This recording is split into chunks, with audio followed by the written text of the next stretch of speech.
Olá, estamos aqui no Temperos de Cinema, nessa série especial, a gente chama de Temperos de Cinema Itinerante, porque a gente sai do estúdio e vai dar uma volta. E a gente está aqui na Casa Santa Ângela. Aqui é um espaço acolhedor, tem cara de aquele papo que a gente tem depois que a gente assiste um filme e quer comentar. Então é isso que a gente está trazendo para cá. Nós estamos aqui no decorado da Santa Ângela, que é o Vigore. Vigore é uma palavra em italiano que quer dizer, ela lembra energia, vitalidade, resiliência, resistência. E foi baseado nesse conceito que a gente escolheu os filmes que nós vamos comentar nessa série. Como você já sabe, o Temperos de Cinema mistura cinema, gastronomia e boa conversa. E num espaço assim com cara de casa, fica mais gostoso ainda, né?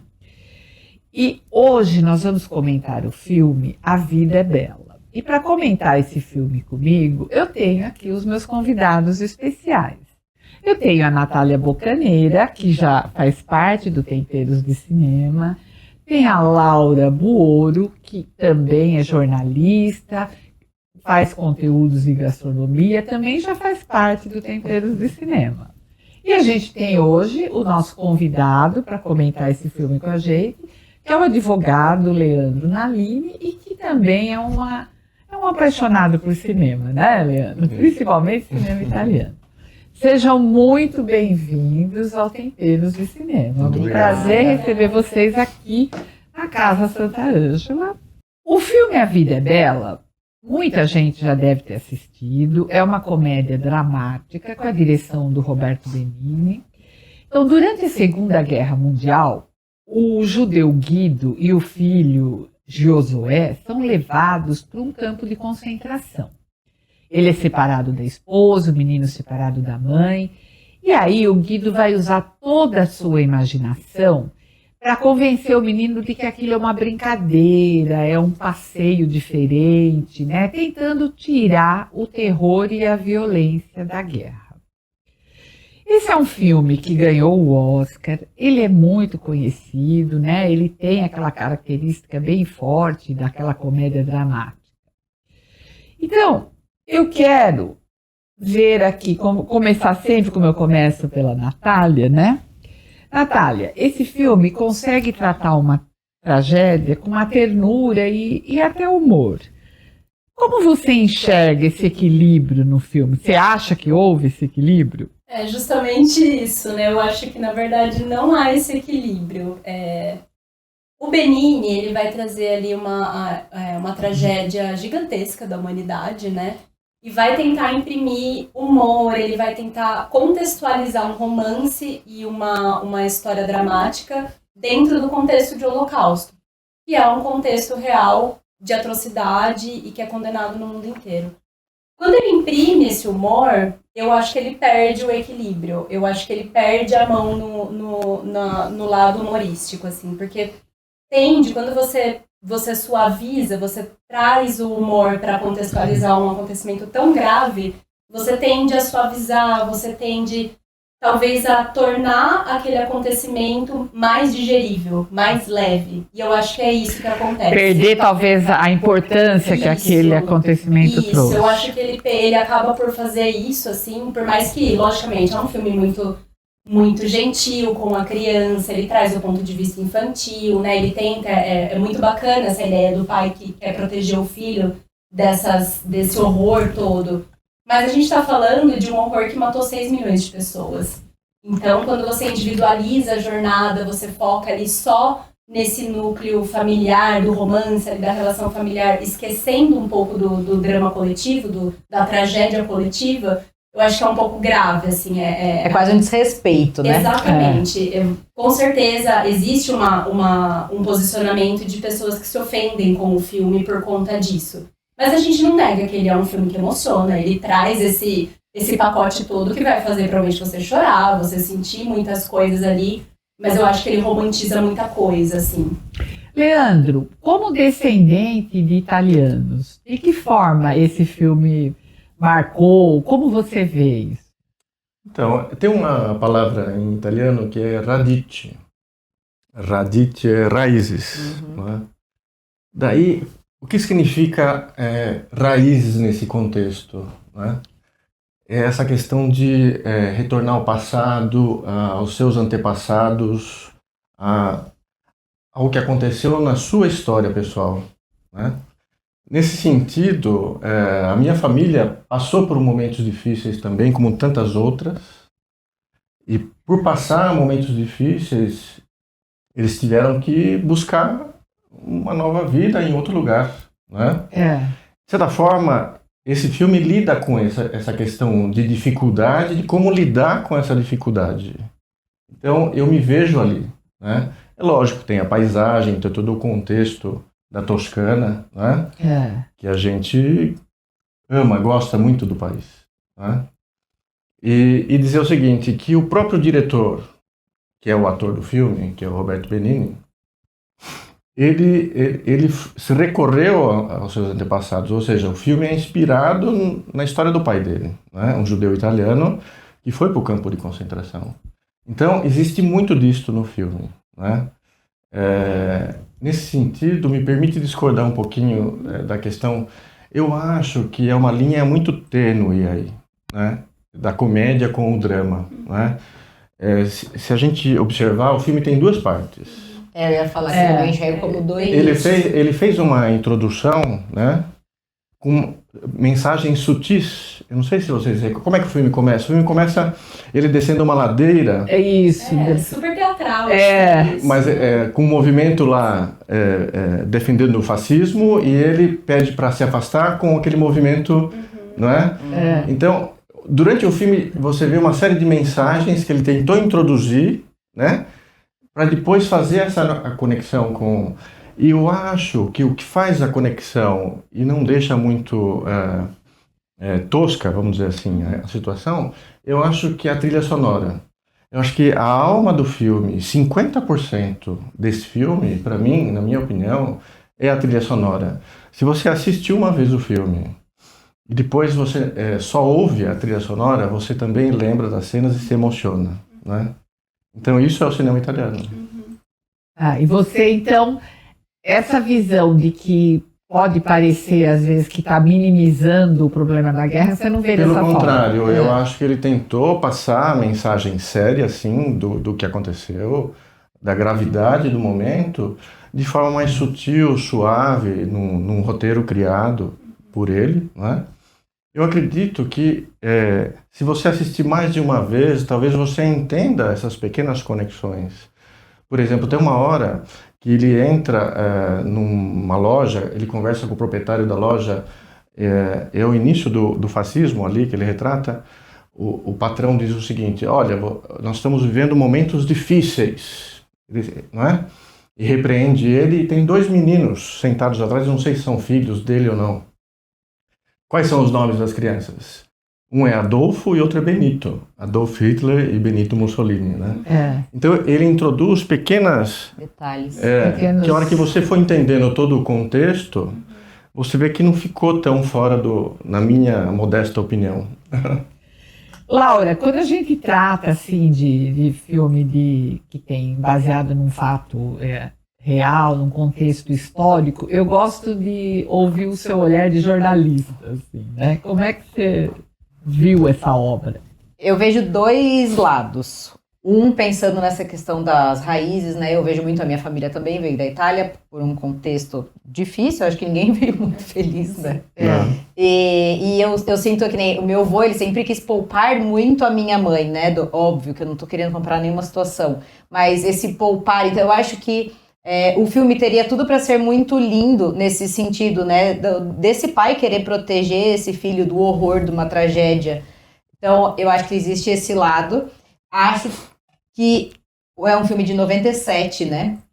Eu também acho que de 97 a 2025, a gente mudou muito esse olhar. Hoje a gente se permite a ter um olhar mais crítico e um olhar onde a gente não passa mais pano para as coisas, né? Então eu acho que se essa conversa talvez fosse ali nos anos 2000, a gente não teria sentido essa falta de tato pro assunto Holocausto. Hoje, então, eu acho que também tem essa questão, que se fosse um filme atual, talvez também teria sido retratado de uma outra maneira, né? Porque hoje a gente tem mais essa liberdade, essa visão, e eu acho que a gente saiu um pouco dessa bolha, a gente pode ter essa visão mais crítica de hoje falar, olha, eu acho que chega a ser não tem como tratar como comédia esse assunto. Eu acho que esse é o ponto que hoje a gente consegue enxergar. Então, assim, talvez eu ache um filme meio impróprio para hoje em dia, hoje com todo o senso crítico que a gente tem, ainda bem, né, que a gente evoluiu. Tem gente que chama de mimimi, mas eu também acho que é muito importante a gente ter essa evolução e poder olhar com respeito. Mas eu acho muito bonito essa coisa dele tentar manter a infância, né? Tentar manter uma vida... A inocência. A inocência, né? Você manter essa raiz. Talvez eu tenha esse olhar por vir de uma família que veio de um país onde tiveram muitas dificuldades e também sempre tentou manter ali aquela coisa unida o mais possível, né? Então...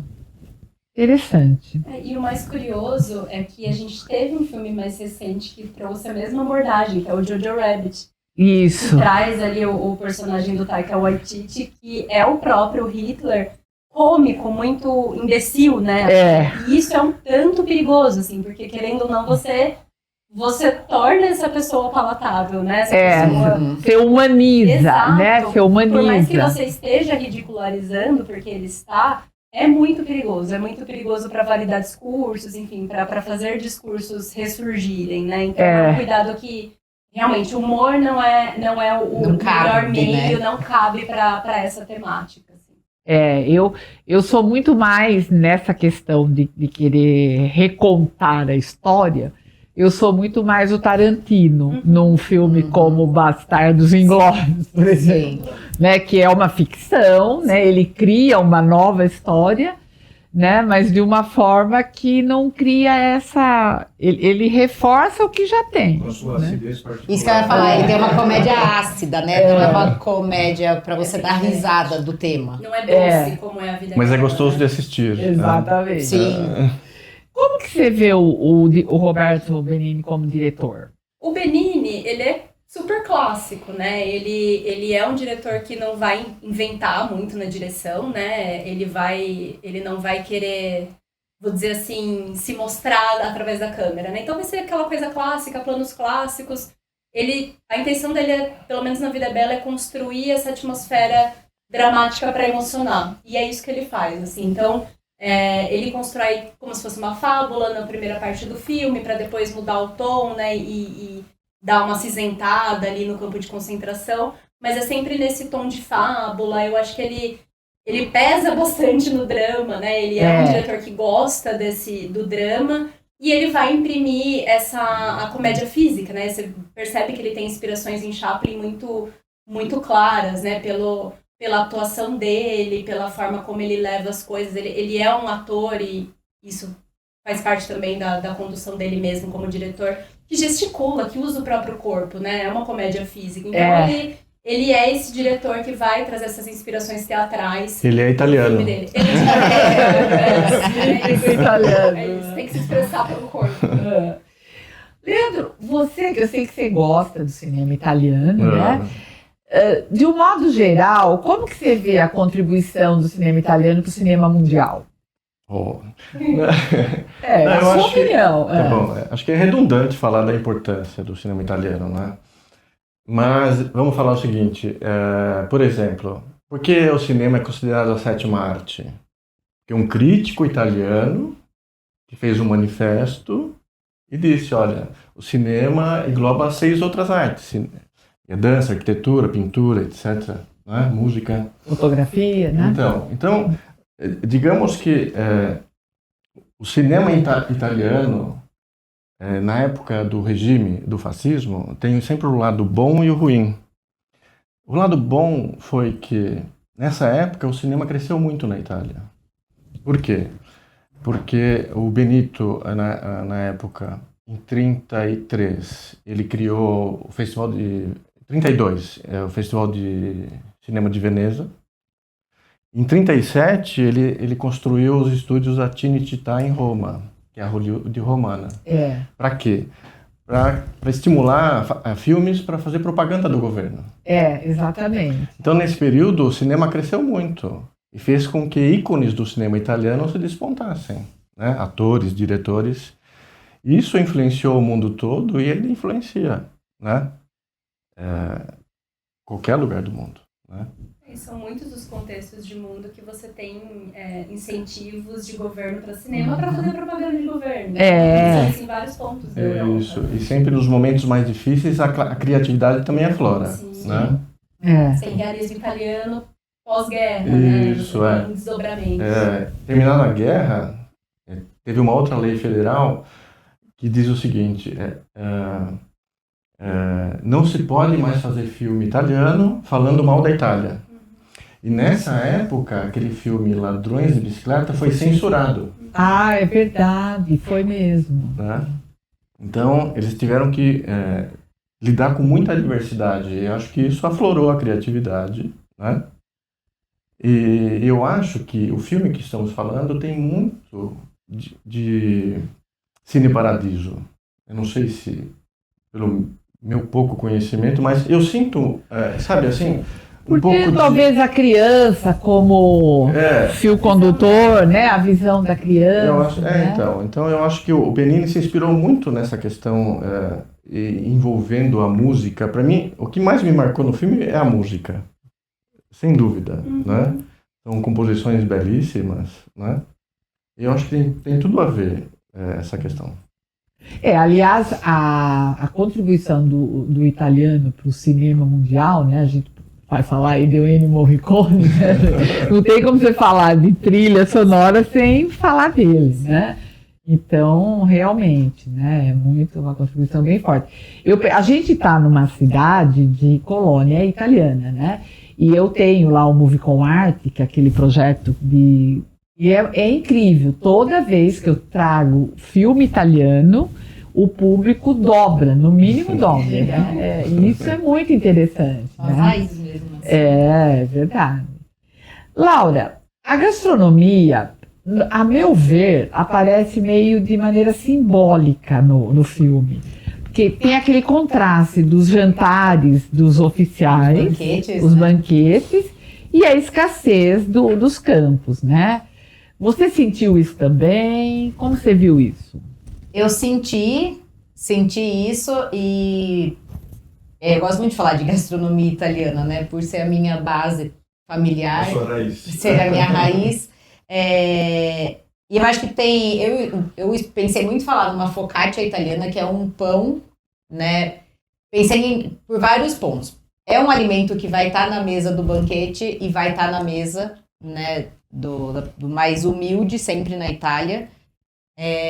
A Itália, como vários países da Europa, diferente do Brasil, é um país que utiliza tudo até o fim, né? Não tem esse desperdício de alimento que nem a gente tem, então o pão, quase mofando, ele vai para uma sopa, né? Ele vai ser recriado, reinventado. Eu acho que a gente precisava aprender um pouco com o europeu em relação a isso, né? Talvez seja um reflexo da própria guerra, né? Que seja um reflexo, exato, da escassez. Exatamente. O japonês também é assim. Exatamente. É porque nós nunca passamos por essa escassez da guerra, né?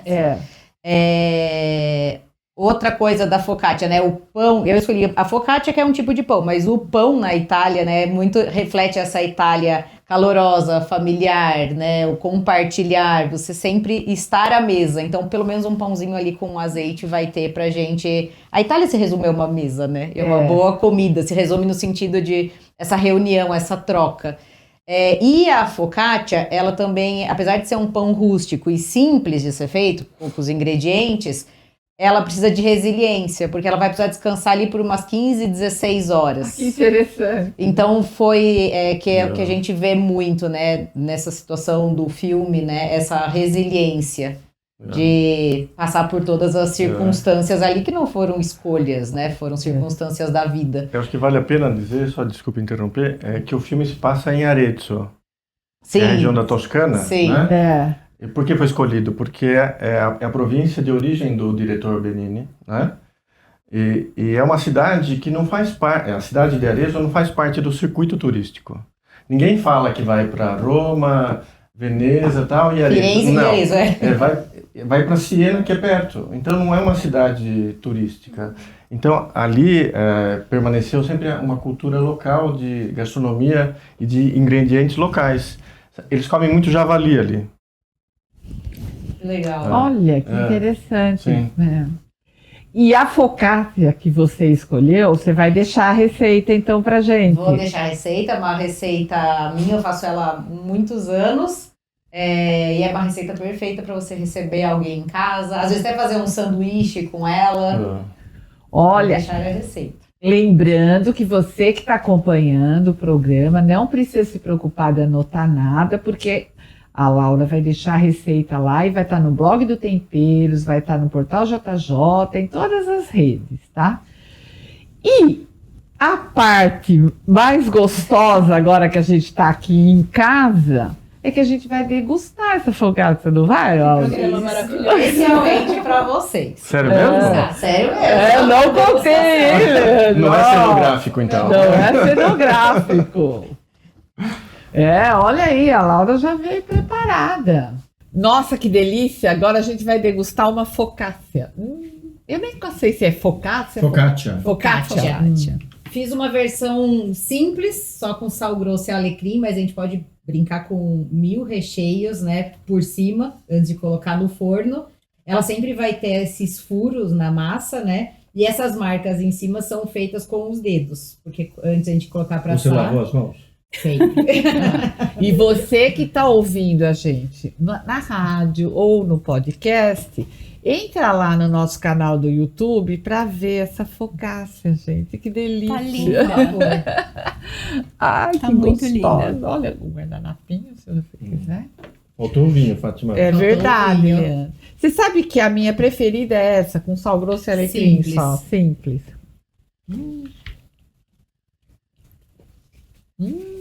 Tá gostosa. Tá boa? Deliciosa. Muito bom. Não é?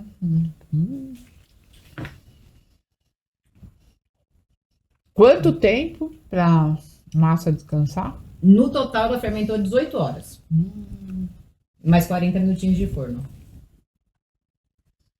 Mas assim, não é difícil, só tem que ter essa... Você não suja nem as mãos, só depois para fazer os furos na massa. Ela é muito simples, só precisa do tempo, da resiliência e paciência. E ter fé, né? Que ela cresça.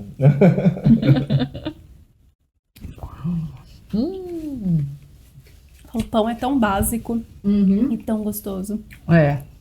E eu gosto dele ser esse pão rústico e imperfeito. E é como você falou, né? O pão é um alimento que tem um significado, né? É diferente, né? Eu acho. O pão parece que ele agrega, uma coisa assim, né? Eu acho que ele tem esse poder. Bom, você que está assistindo a gente está vendo como está gostoso esse programa agora, com cara de casa mesmo, aqui na Casa Santa Ângela, no Vigore, que é uma palavra italiana que quer dizer força, energia, né? Então tudo isso aqui com esse pão aqui, com essa focaccia, ficou mais gostoso e mais evidente. Eu quero agradecer a presença aqui dos meus convidados, que sempre torna esse programa mais rico. Muito obrigada, Leandro, sabe? De estar aqui com a gente. Obrigada, Laura, novamente, de estar aqui e trazer essas coisas deliciosas para a gente degustar. Eu que agradeço, uma delícia estar aqui com vocês. E obrigada, Natália, também, que traz aí a sua contribuição técnica do cinema para nós. Eu que agradeço sempre, Fátima. Agora aquele momento que a gente vai embalar para a viagem. Infelizmente não dá para a gente mandar focaccia para você, né? Mas hoje a gente está aqui no Vigore, na Casa Santa Ângela. A gente comentou o filme A Vida é Bela. E a Laura trouxe essa receita que ela vai deixar lá no blog e trouxe para a gente degustar uma focaccia. Falei certo, Leandro? Falou. Falei certo, focaccia. Perfeitamente. Então tá bom. Você, então, lembrando para você se inscrever no nosso canal, seguir as nossas redes sociais, toda a programação dessa série vai estar no Portal JJ, no blog do Temperos e nas redes sociais da Santa Ângela. E na próxima semana, mais um Temperos de Cinema para você. Agora, os meus convidados vão deixar as redes sociais dele para você acompanhar o trabalho deles. Leandro, por favor, deixa a sua rede social para nós. É @Leandro Nalini e também tem @Casa Nalini, que é a casa da família que nós estamos em processo de restauração. Logo teremos novidades. Aquela casa linda, maravilhosa. É a única casa italiana ainda de pé em Jundiaí. Olha, que legal. Construída em 1889. Nossa, legal. que bonito. Laura, por favor, a sua rede social. No Instagram e no TikTok, Laura Buoro, sempre tem receitas e muito da minha vida por lá. Ah, que bom. Natália. É Natália Bocaneira no Instagram, no Twitter, antigo Twitter, agora X, e no Blue Sky. Então, até a próxima semana com mais um Temperos de Cinema.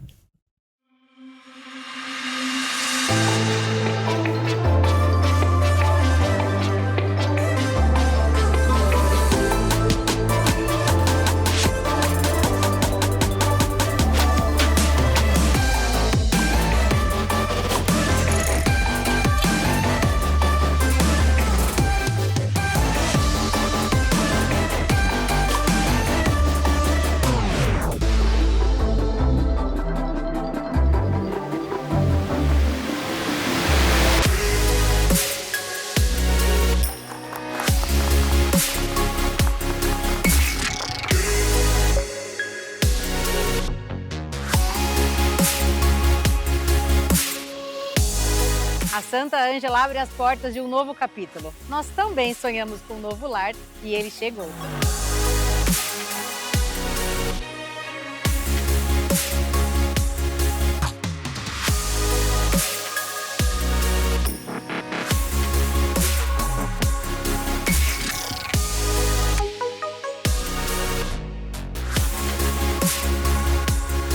Casa Santa Ângela. E por que casa? Para que as pessoas se sintam em casa.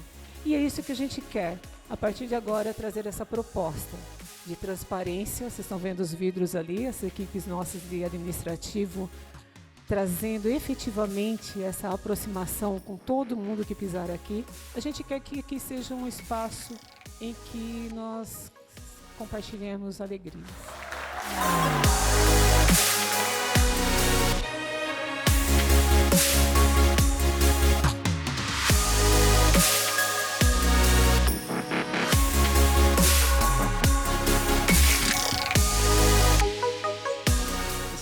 Representa um marco para a gente, né? A gente estava num espaço que era um espaço legal, um espaço que a gente tentava proporcionar ao cliente um ambiente agradável, mas era um espaço que, à medida que a gente foi crescendo, a gente foi adaptando ele, né?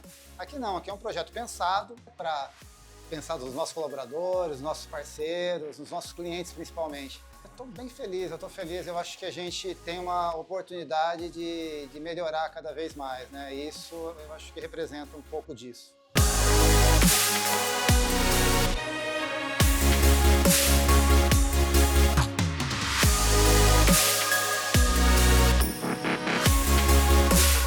um sentimento aqui de casa nova, né? A gente merecia uma casa nova. Eu estava comentando agora com o pessoal que tem pessoas que compram e voltam para ver o decorado, traz a mãe do interior, né? Ou traz algum amigo e fala, olha, vamos lá ver o que eu comprei. Ou quer uma sugestão de decoração. Então essa experiência, essa conexão, essa fluência é o que traz para a gente esse relacionamento com que as pessoas se sintam bem fazendo um negócio sério. O negócio é sério. Comprar um imóvel é um negócio sério e importante de ser pensado e programado. Mas já tem essa seriedade no negócio. Então, com isso a gente traz a leveza. E a nossa casa hoje, ela está aqui para receber de forma leve, acolhedora, com conexão, todos que quiserem vir para cá.